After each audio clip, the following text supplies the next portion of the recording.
एक बार एक आदमी महात्मा बुद्ध के पास पहुंचा और उसने बुद्ध से पूछा, मुझे यह जीवन क्यों मिला है? इतनी बड़ी दुनिया में मेरी क्या कीमत है? मुझे कोई भी नहीं चाहता है।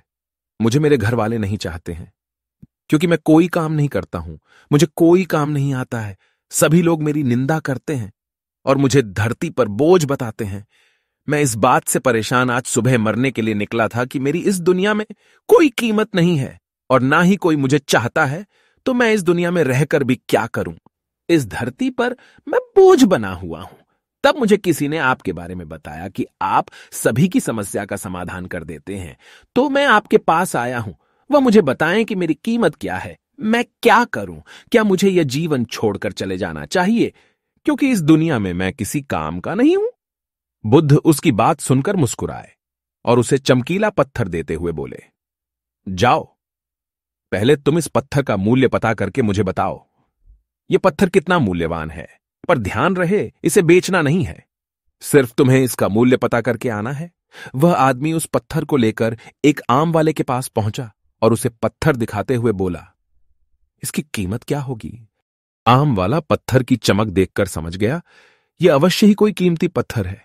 वह बनावटी आवाज में बोला, यह कुछ खास नहीं लगता। इसके बदले में तुम्हें 10 आम दे सकता हूं। वह आदमी आगे बढ़ गया। सामने सब्जी वाला था। उसने सब्जी वाले से उस पत्थर के दाम पूछे।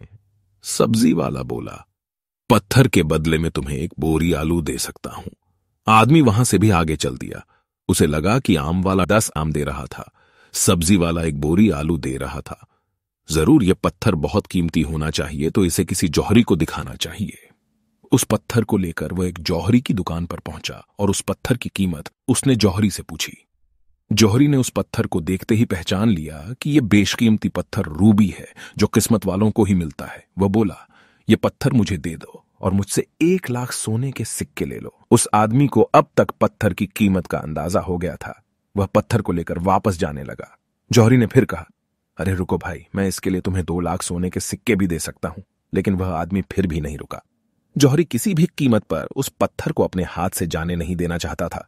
वह उसके सामने आ गया और हाथ जोड़कर बोला, तुम यह पत्थर मुझे दे दो, इसके बदले में मैं तुम्हें अपना सारा सोना देने के लिए तैयार हूं।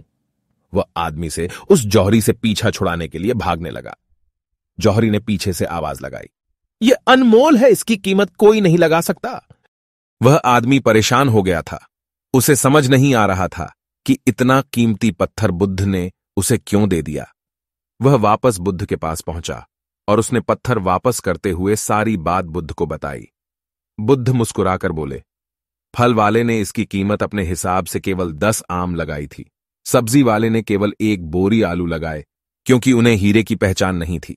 परंतु इनकी पहचान न होने की वजह से हीरे की कीमत कम तो नहीं हो गई। जौहरी, जो इस पत्थर को पहचानता था, उसने बताया कि यह पत्थर अनमोल है। इस पत्थर की गुण जितने जिसने समझे उतने ही इसकी कीमत लगाई। ऐसे ही जीवन भी है। हर एक आदमी एक हीरे के समान है। दुनिया उसे जितना पहचानती है, उसे उतनी ही महत्वता देती जाती है। लेकिन आदमी और हीरे में एक खास अंतर यही है कि कोई दूसरा ही हीरे को तराशता है और आदमी को खुद अपने आप को तराशना पड़ता है। लेकिन तुमने अभी तक अपने आप को ना पहचाना है और ना ही जाना है। तुम अपना जीवन यूं ही बर्बाद कर रहे हो।